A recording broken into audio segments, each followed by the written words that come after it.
Muy buenas, saludos cordiales en Cristo y María. Hace unos días publicábamos un vídeo titulado Que no os engañen, está todo orquestado. Ha tenido buena acogida y espero que siga compartiéndose y viéndose ese vídeo, porque ahí leíamos unas oraciones de un libro que se llama Así en la tierra como en el cielo, en las cuales se nos advierte de lo que va a ocurrir pronto, presumiblemente a la muerte del Papa Benedicto XVI.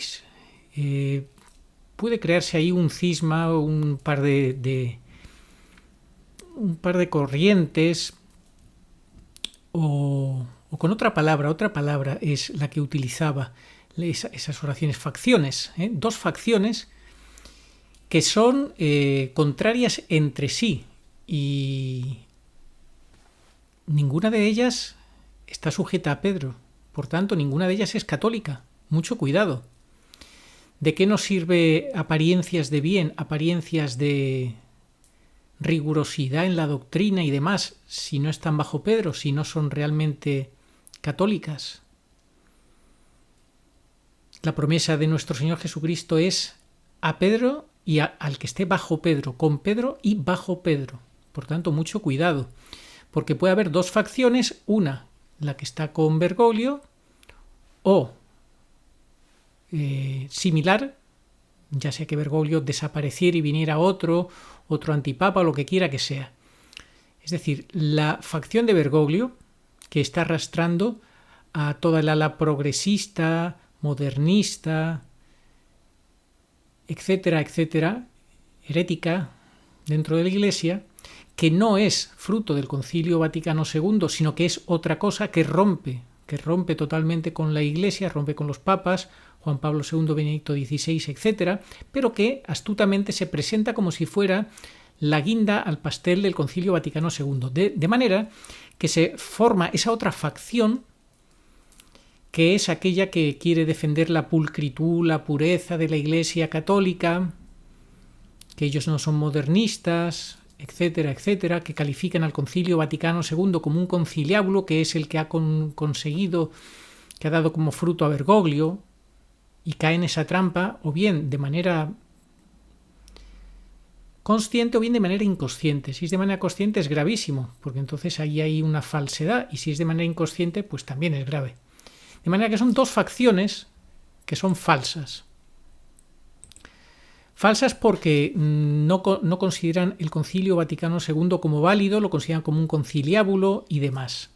Es decir, se exceden. Una cosa es poder tener una actitud pues crítica de comentar cosas que no te gusten del Concilio Vaticano II y demás, que no estés de acuerdo, que no compartas, que puedas criticar alguna cosa, algún documento y demás.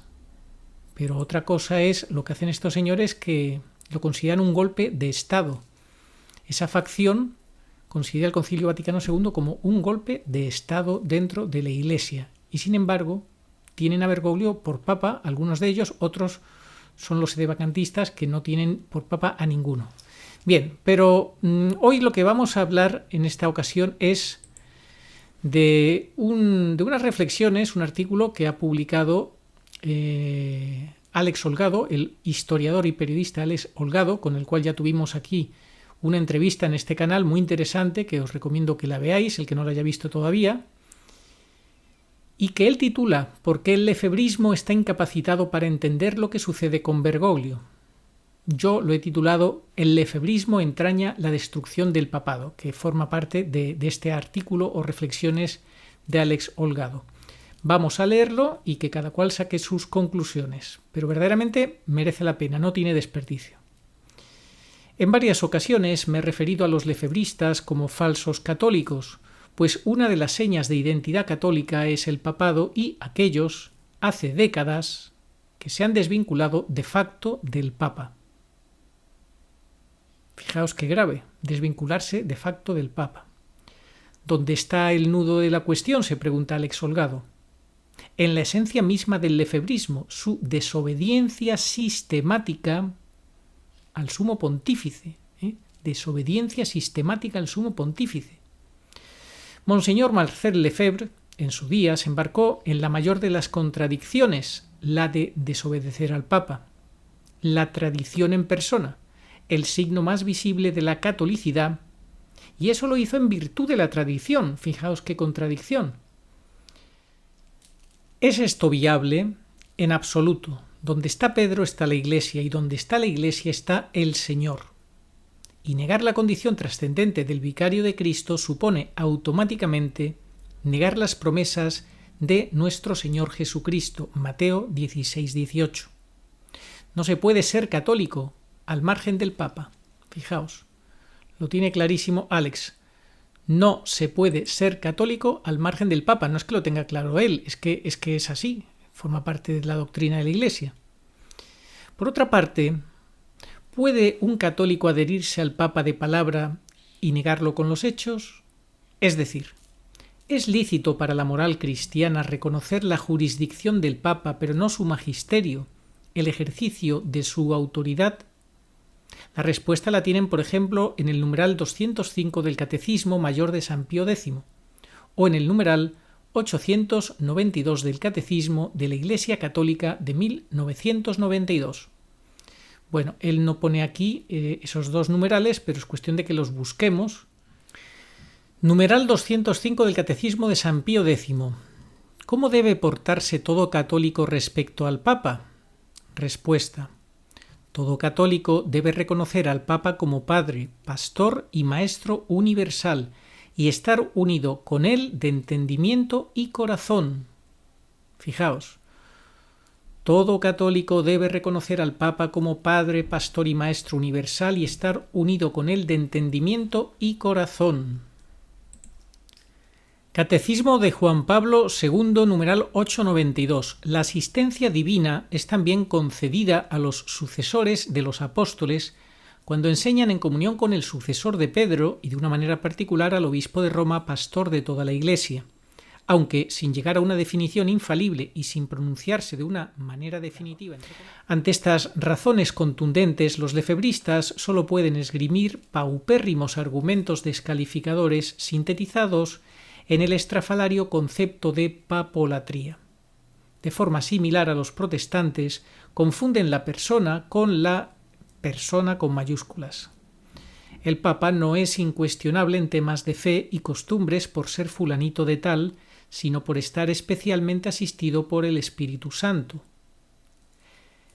Con el munus, Dios otorga la gracia necesaria. Es un concepto teológico básico, pero esto no lo van a aceptar de ninguna de las maneras, por la sencilla razón de que admitirlo supone reconocer que Lefebvre se equivocó. Y vaya si se equivocó. Porque resulta que los lefebristas son capaces de sostener que todos los papas posteriores a Pío XII, ¿por qué ese Rubicón? Se pregunta Alex Holgado, ¿por qué ese Rubicón si todas las premisas del Concilio Vaticano II fueron preparadas y anticipadas por el Papa Pacelli? Los denominados despreciativamente papas posconciliares son herejes porque erraron ampliamente en materia de fe y costumbres, pero Monseñor Marcel Lefebvre no se equivocó. ¿Qué pasa entonces? Él sí estaba especialmente asistido por el Espíritu Santo. ¿No es eso Lefebvre latría? Aquí podemos recordar que Lefebvre firmó el Concilio Vaticano II, estar de acuerdo, y luego dijo que no estaba en absoluto de acuerdo más adelante. Sería interesante y hasta revelador para estas nuevas oleadas de ignorantes neolefebristas hacer un somero repaso de los palos de ciego que fue dando Saint Lefebvre en el tema central del papado. Para sostener y conservar el tinglado institucional de esta secta, perdonen, pero si están en negociaciones con la Santa Sede de Bergoglio no pertenecen a la Iglesia, se les hace necesario afirmar que la Iglesia de Roma es herética. Por eso, Monseñor Lefebvre tuvo que actuar como lo hizo, apartándose de la Roma contaminada y contaminante, expresión de la cual era la nueva misa. Así lo expresaba el líder de la secta el 29 de junio de 1976. Esta iglesia conciliar es cismática porque ha sido tomada como base para poner al día principios que están opuestos con los de la Iglesia católica, tales como el nuevo concepto de la misa, expresados en el número 5 del prefacio, el decreto, Missale Romanum y 7 de su primer capítulo, que da a la Asamblea un papel sacerdotal que no puede ejercer, también en el derecho natural, que quiere decir divino, de cada persona y de cada grupo de personas a una libertad religiosa. La Iglesia que afirma errores tales a la vez es cismática y herética. Esta Iglesia conciliar no es católica, al grado que el Papa, obispos, sacerdotes o fieles que se adhieren a esta Iglesia se separan de la Iglesia católica. Extracto del documento Reflexiones sobre la suspensión a divinis. Queda claro, ¿verdad?, dice Alex Holgado. El Papa, que está adherido a esta Iglesia conciliar, está separado de la Iglesia católica. Ahí queda eso. Y de afirmaciones de este tipo vienen los lodos actuales de resultar irrelevante quien ostente el cargo de Papa. Lo mismo da Bergoglio que Ratzinger. ¿Son la misma herejía? ¿Punto? Se pregunta. No. O sea, fijaos la idea. El Papa que está adherido a esta Iglesia conciliar está separado de la Iglesia católica. Ahí queda eso. Eso es una auténtica barbaridad, obviamente. Que lean estos neolefebristas apoyados en la seguridad de su líder máximo lo que afirmó ni 3 meses después de tan contundente declaración de principios el 11 de septiembre de 1976 tras entrevistarse con el Papa Pablo VI. Atentos a lo que dijo.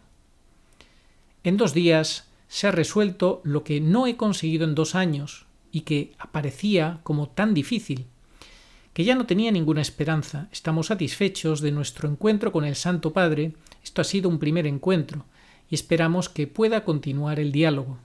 Ahora hay que pensar en las palabras que hemos pronunciado. No hemos llegado a ninguna conclusión, pero tal vez podamos encontrar soluciones para tantos católicos turbados por todas las cosas que se han producido después del concilio. Espero volver a ver al Papa, quien hoy me ha hablado como un padre a su propio hijo.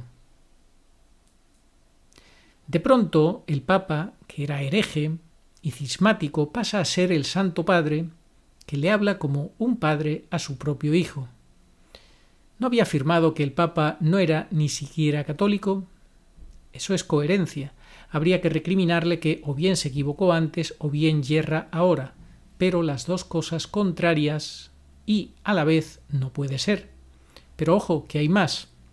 Santo Padre le escribe Lefebvre el 8 de marzo de 1980 a Juan Pablo II. Para poner fin a algunas dudas que ahora circulan en Roma y en ciertos círculos tradicionalistas de Europa y también de América, en lo referente a mi actitud y pensamiento respecto del Papa, el concilio y la misa del Novus Ordo, y temiendo que estas dudas lleguen hasta su santidad, permitidme de nuevo decir lo que siempre he expresado, que estoy completamente de acuerdo con el juicio de su santidad sobre el Concilio Vaticano II, hecho el 6 de noviembre de 1978 en la reunión del Sagrado Colegio.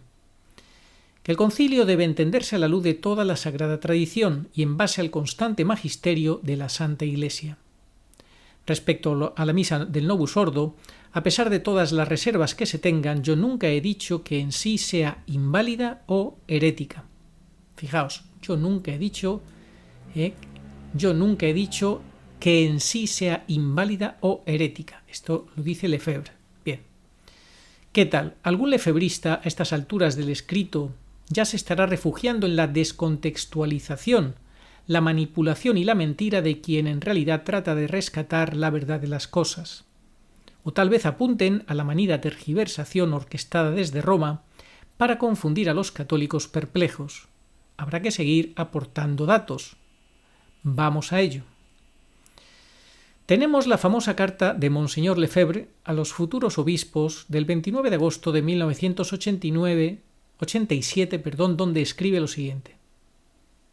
Mis queridos amigos, estando la sede de Pedro y los puestos de autoridad en Roma ocupados por anticristos, se está llevando a cabo rápidamente la destrucción del reino de nuestro Señor, aun dentro de su cuerpo místico aquí abajo, especialmente a través de la corrupción de la Santa Misa, la cual es magnífica expresión de triunfo de nuestro Señor sobre la cruz, regnavit aligno Deus, y fuente de la extensión de su reino sobre las almas y las sociedades. Ahora sí, la misa está corrupta y la sede de Pedro ocupada por un anticristo.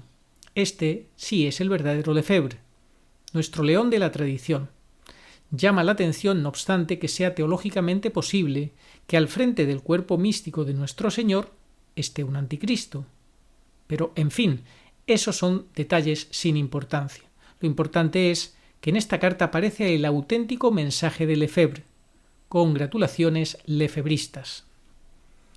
La alegría dura hasta el 5 de mayo de 1988, cuando firmó el protocolo de acuerdo con la Santa Sede, en el cual, en la parte doctrinal, entre otras cosas, prometía fidelidad al Papa. Pero vamos a ver, ¿se puede prometer fidelidad a quien se considera un anticristo?, se pregunta Alex Holgado. Es una buena pregunta, ¿no? De nuevo estamos en la indefinición permanente, en la veleidad y el oportunismo. Da la sensación de que dependiendo del contexto vale una cosa o vale la contraria. ¿Será esto la tan cacareada hipocresía lefebrista? No lo sé. Pero además Lefebvre declaraba aceptar la doctrina contenida en el número 25 de la Constitución Dogmática Lumen Gentium del Concilio Vaticano II sobre el magisterio eclesiástico y algunos puntos del Concilio Vaticano II o relacionados con las reformas posteriores de la liturgia y del derecho, que nos parecen difícilmente conciliables con la tradición. Nos comprometemos a adoptar una actitud positiva y de comunicación con la sede apostólica, evitando cualquier tipo de polémica. Estas son palabras de Monseñor Marcel Lefebvre. Y sigue Alex Holgado. La sede de los anticristos vuelve ahora a ser la sede apostólica. No son cuestiones lo suficientemente enjundiosas las que se refieren a la salvación de los hombres como para manejarlas como moneda de cambio en cambalaches institucionales. Una buena pregunta, de nuevo. Está jugando con algo muy serio, como para hacer politiquería, ¿no?, con cosas tan serias. Además, en este mismo protocolo, Lefebvre reconoce, entre comillas, dice, la validez del sacrificio de la misa y de los sacramentos celebrados con la intención de hacer lo que hace la Iglesia y según los ritos indicados en las ediciones típicas del misal romano y de los rituales de los sacramentos promulgados por los papas Pablo VI y Juan Pablo II. Este protocolo está firmado por Lefebvre, tal y como constata el vaticanista Andrea Tornielli, en Lefebrianos y a la espera del sí del Papa, aunque obviamente después se retractara de ello y nombrara a los 4 obispos sin el consentimiento del Papa y rompiera la baraja, lo mismo que había firmado 2 décadas antes, todos y cada uno de los documentos del Concilio Vaticano II. Es harto evidente, casi obscenamente evidente, que Lefebvre nunca se equivocó, no así los papas. Al final, la pregunta que surge de este embrollo es la siguiente. ¿Cuál es la razón a tanta veleidad, a tanto sí pero no, no pero sí, y luego justo lo contrario? Muy sencillo. La destrucción del papado que entraña el lefebrismo. Y esta para mí es la frase más contundente, más llamativa, más inquietante que deja Alex Holgado esta frase. A la pregunta que surge de este embrollo, ¿cuál es la razón a tanta veleidad, a tanto sí pero no, no pero sí y luego justo lo contrario? Alex responde muy sencillo, la destrucción del papado que entraña el lefebrismo. Esto es gravísimo lo que está aquí afirmando, como para hacer reflexionar. El cuestionamiento de la autoridad papal resulta demoledor para el catolicismo, y esto es lo que ha hecho durante todas estas décadas el lefebrismo, el cuestionamiento de la autoridad papal. El cuestionamiento de la autoridad papal resulta demoledor para el catolicismo. Eso lo hicieron los principales herejes que registra la historia, desde los responsables del cisma de Oriente hasta Lutero. Es la entraña del cisma, y de eso era perfectamente consciente Lefebvre, que se veía obligado a mantener unos equilibrios imposibles entre su portazo a la Iglesia y conservar la catolicidad de su obra. Claro, como es que son incompatibles. De hecho, su gran temor era que su herencia acabara discurriendo por la pendiente del sedevacantismo de facto, que es lo que hoy vive el lefebrismo. El sedevacantismo de facto. Así lo manifestó en una entrevista a la revista católica internacional 30 Giorni, escrita por Stefano Pacci y publicada en la edición de julio-agosto de 1988, donde sostuvo el siguiente diálogo. Pacci: y ahora, ¿qué prevé usted para el futuro de la fraternidad en sus relaciones con la Iglesia de Roma? Y contesta Lefebvre: espero que dentro de unos años, máxime 4 o 5 años, Roma terminará haciendo un acuerdo con nosotros. Y le pregunta: ¿y si esto no ocurre? Contesta: Roma permanecería lejos de la tradición y sería el fin de la Iglesia. Fijaos qué afirmación de Lefebvre, que sería el fin de la Iglesia. ¿Eso cómo suena? ¿Cómo te suena a ti?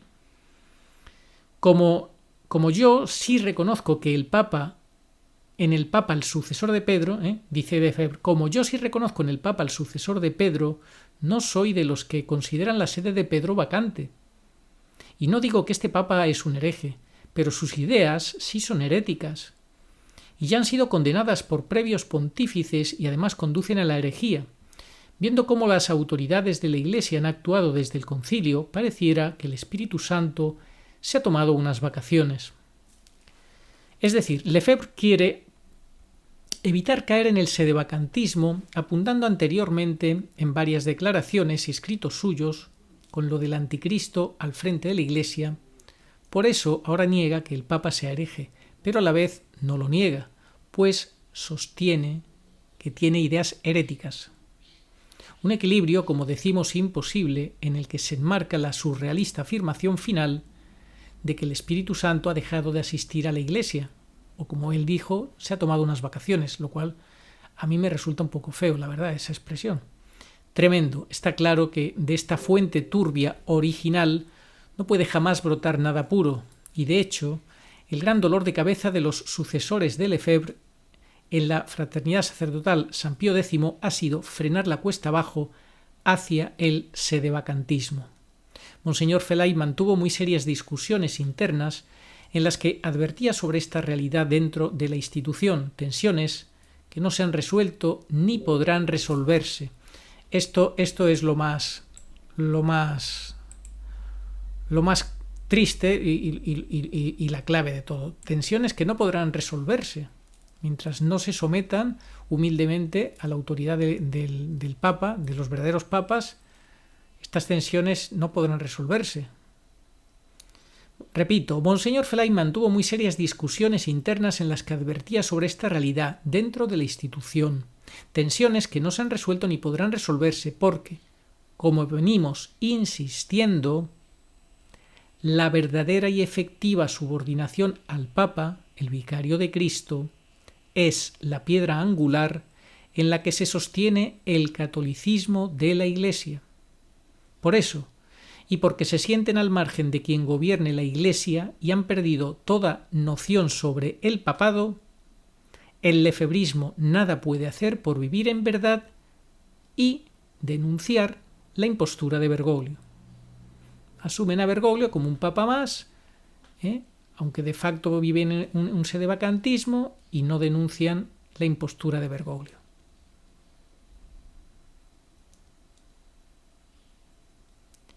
Tremendo este escrito, estas reflexiones de Alex Holgado, que conviene leer, releer despacio. Os dejaré el link donde él lo ha publicado en su canal, en su página de Facebook. Y bueno, el que lo quiera leer despacio, pues obviamente que lo haga, porque estas cosas hay que digerirlas despacio. Obviamente Alex Holgado publica esto por amor a la Iglesia y a la verdad, y trata de buscar la verdad y sacarla a la luz, y que cada cual haga examen de conciencia, pero él ha explicado la grave contradicción en la que vive el lefebrismo y sin la cual, si no salen de ella, no podrán nunca salir de la situación en la que están, que dice que conduce a la destrucción del papado. Pues nada más. Como decíamos, las facciones que no os engañen, está todo orquestado. Que no os engañen, está todo orquestado. Empezábamos con esas reflexiones de aquellas oraciones que habíamos leído el otro día y hablábamos de dos facciones. ¿Y qué es una facción? La facción es un grupo de personas unidas por ideas o intereses comunes dentro de una agrupación o colectividad. Y también la segunda definición, la segunda acepción dice grupo de gente amotinada o rebelada. ¿Os dais cuenta? Fijaos qué definición. Una facción es un grupo de gente amotinada o rebelada.